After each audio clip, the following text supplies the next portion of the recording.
Kung kayo ay nangangarap din isang araw na magkaroon ng kapareha sa buhay, siguraduhin nyo na kayo ay magiging korona sa buhay ng inyong asawa.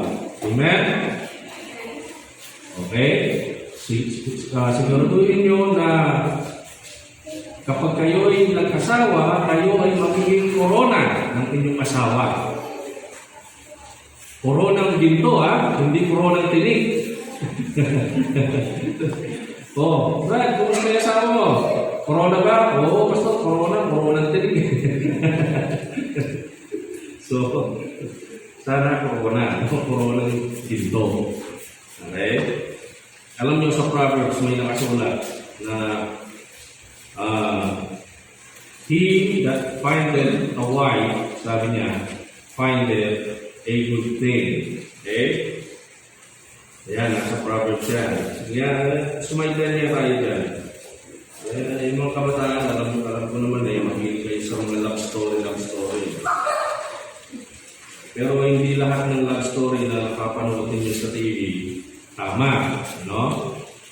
Sa TV, yung mga love story, baligtad sa prinsipyo ng Biblia. Bagamat kinikilig-kilig tayo, pero baligtad, hindi ho paraan ng Kristiyano ang ating mga pinapanood, no? Sa mga palabas sa TV, pag nanliligaw, nagustuhan, hanin na agad. Tama? Ganun sa TV Pagka niligawan, nagustuhan, hanin mo na agad. Hindi. Sa Biblia, ligawan, tapos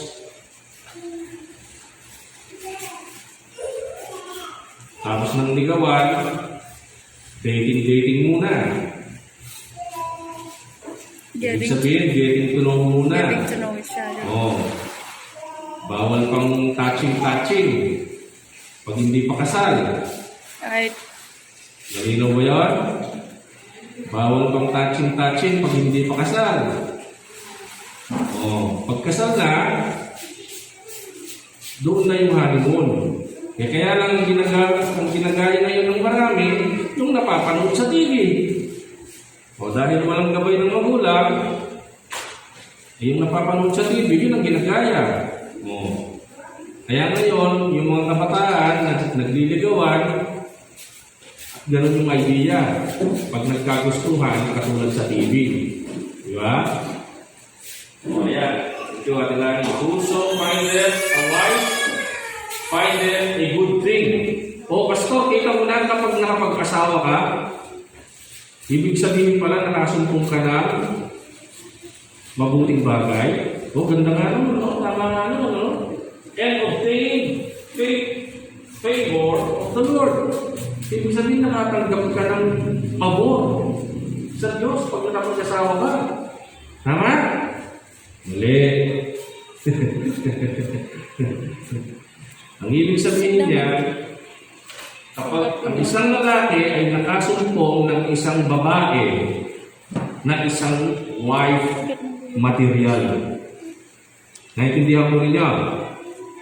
Ibig sabihin, yung babae na pangasawa ng lalaki ito ay kwalipikado na maging isang asawa. Okay?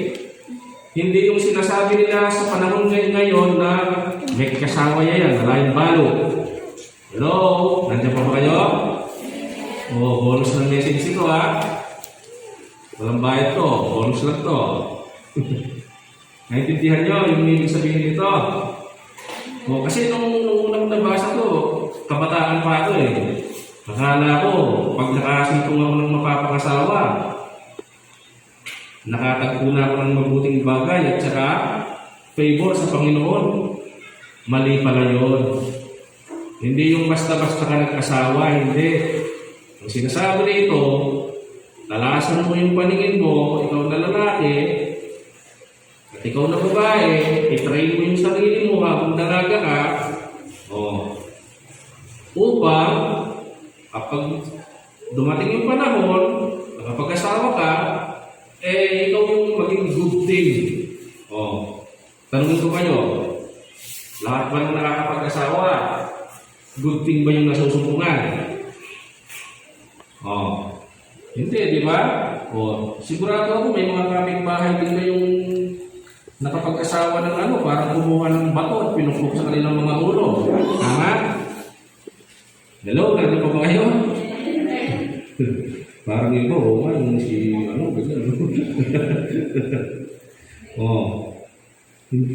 Hindi lahat ng nakakapag-asawa nakakatagpo ng good thing. Ang nakakatagpo lang ng good thing ay kung yung napag-asawa ay isang wife, ano ba tawag doon? Wife material. Ibig sabihin, lahat ng qualification ng isang babaeng dapat mapag-asawa ay nasa kanya.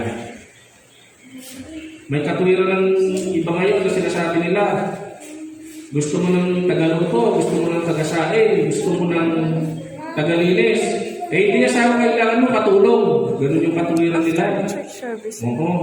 Pero mali. Nangangarap din isang araw na magkaroon ng kapareha sa buhay, siguraduhin nyo na kayo ay magiging korona sa buhay ng inyong asawa. Amen? Okay? Siguraduhin nyo na kapag kayo ay nag-asawa, kayo ay magiging korona ng inyong asawa. Koronang ginto, hindi koronang tinig. Brad, kumusta yung asawa mo? Corona ba? Basta koronang tinig. So, sana koronang ginto. Okay? Alam niyo sa Proverbs may nakasulat na he that findeth a wife, sabi niya, findeth a good thing. Okay? Yan, nasa Proverbs yan. Yan, sumaindan niya tayo dyan. Yung mga kabataan, alam ko naman mahilig kayo sa mga love story. Pero hindi lahat ng love story na papanood niyo sa TV, tama, no? Sa TV, yung mga love story, baligtad sa prinsipyo ng Biblia. Bagamat kinikilig-kilig tayo, pero baligtad. Hindi ho paraan ng Kristiyano ang ating mga pinapanood, no? Sa mga palabas sa TV, pag nanliligaw, nagustuhan, honeymoon na agad. Tama? Ganun sa TV Pagka niligawan, nagustuhan, honeymoon na agad. Hindi. Sa Biblia, ligawan, tapos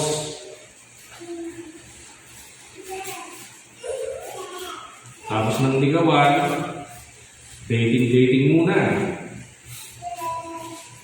Ibig sabihin, getting to know muna. Getting to know each other. Bawal pang touching pag hindi pa kasal. Right. Malinaw ba yun? Bawal pang touching pag hindi pa kasal. Pagkasal na, doon na yung honeymoon. Kaya lang ang ginagaya ngayon ng marami, yung napapanood sa TV. Dahil walang gabay ng magulang, yung napapanood sa TV, yun ang ginagaya. Kaya ngayon, yung mga kabataan na nagliligawan, ganun yung idea. Pag nagkagustuhan, katulad sa TV. Di ba? Ayan. Ito atin lang. Whoso findeth a wife, findeth a good thing. Pastor, kita mo na kapag nakapag-asawa ka, ibig sabihin pala nakasumpong ka na mabuting bagay. Ganda nga naman, no? Tama nga naman, no? And obtain favor of the Lord. Ibig sabihin nakatanggap ka ng pabor sa Diyos pag nakapag-asawa ka. Tama? Mali. Ang ibig sabihin niya, Kapag ang isang lalaki ay nakasumpong ng isang babae na isang wife material. Naintindihan mo rin yan? Ibig sabihin, yung babae na pangasawa ng lalaki ito ay kwalipikado na maging isang asawa. Okay? Hindi yung sinasabi nila sa panahon ngayon na may kasawa yan, nalayang balo. Hello? Nandiyan pa ba kayo? O, bonus ng message ito ha. Walang bayad to, bonus lang to. Naintindihan nyo yung ibig sabihin nito? O, kasi nung unang nabasa to, kabataan pa ako eh. Akala ko, pag nakasumpong ako ng mapapangasawa, nakatagpo na ako ng mabuting bagay at saka favor sa Panginoon. Mali pala yun. Hindi yung basta-basta ka nag-asawa, hindi. Ang sinasabi nito, lalasan mo yung paningin mo, ikaw na lalaki, at ikaw na babae, i-train mo yung sarili mo habang dalaga ka, upang kapag dumating yung panahon, nakapag-asawa ka, ikaw yung maging good thing. Tanungin ko kayo, lahat ba ng nakakapag-asawa, good thing ba yung nasusumpungan? Hindi, di ba?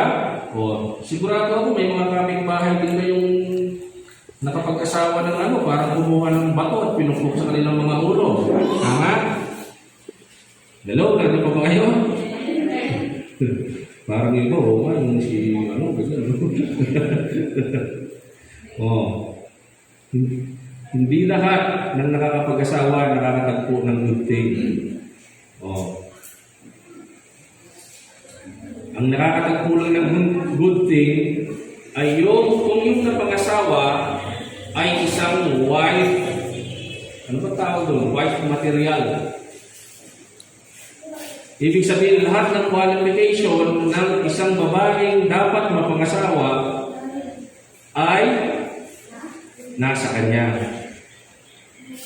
May katuwiran ng iba ngayon na sinasabi nila, gusto mo ng tagaluto, gusto mo ng tagasain, gusto mo ng tagalinis.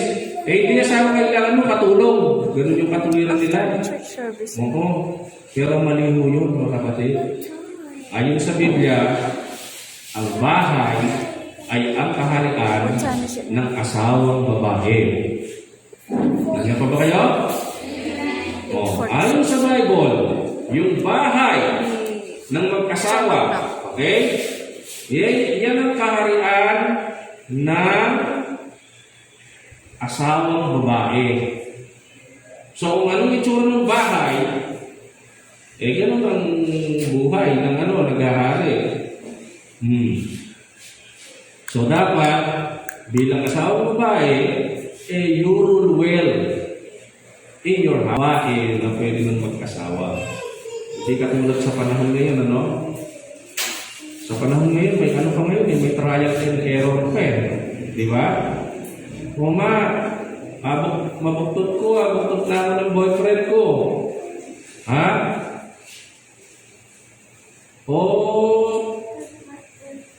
Buli mo na yan. Mabuktot na yan, yan. Pero noon, nung panahon ng mga lola at lola natin, hawak pa lang sa kamay, ipinapakasal na. Totoo yan. Ay, tanongin niyo si nanay, nandiyan si nanay.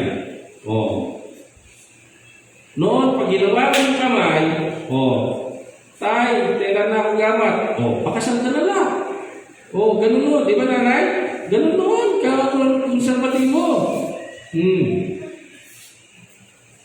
Kinikwento ng mga lolo't lola ko yan, kaya alam ko. Sesi ako kaya kapwa. Ngayon, sabay nakuha na lahat-lahat, umuwi ng buntis. Sasabihin pa, ay, kaya buren na laki kaya. Ganyan ngayon sa panahon natin. Diba? Kaya, pero buren ka sige, muli ka kaya. Pero pag kaya mo kasi ito, balikat yan may trial and error pa. Diba? Alam nyo ba, a few years back, sa Mexico. Nag-implement sila ng temporary marriage contract. How's your hair still wet? Ibig sabihin sa Mexico, pwede ka lang magpakasal na kung ilang taon lang. Yes. Naintindihan niyo? Tapos, pag hindi kayo magkasundo, nag-expand yung contract, wala na, hindi na kayo mag-asawa. Pastor, ganda nun ah. Sana magkaroon din ng batas na ganyan dito ah. Di ba?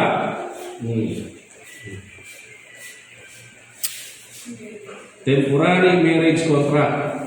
Sabi naman ng iba, sana all. Ewan ko lang kung hanggang ngayon nag-exist pa yun. Baka nag-exist pa. No? Ngayon, pinopromote yung divorce sa Senado. At What's that for? sino bang senador yung nagpo-promote? Si Robin Padilla. Sino pa ba? Marami sila eh. Pinopromote nila yung divorce. I don't understand that. So, hindi ko alam kung this time na ipapasaya yung divorce. Lalo na pag Keep yung quiet, anak. I'm presidente filming natin that. ngayon. I'm But filming anyway, that. mga kapatid, tumungo na tayo sa ating paksa. No? Bonus lang yan. Sana naging paalala sa inyo yan na yung ating buhay ay may purpose po, mga kapatid, may layunin. Okay? Disrespect. Sa mga kababaihan, sa mga kalalakihan, at sa mga nasa tamang edad, may purpose po ang Panginoon sa atin. Okay? At yan ay hanapin natin sa salita ng Diyos. Okay? Let's go to our subject this morning. And our text is found in Luke chapter 12.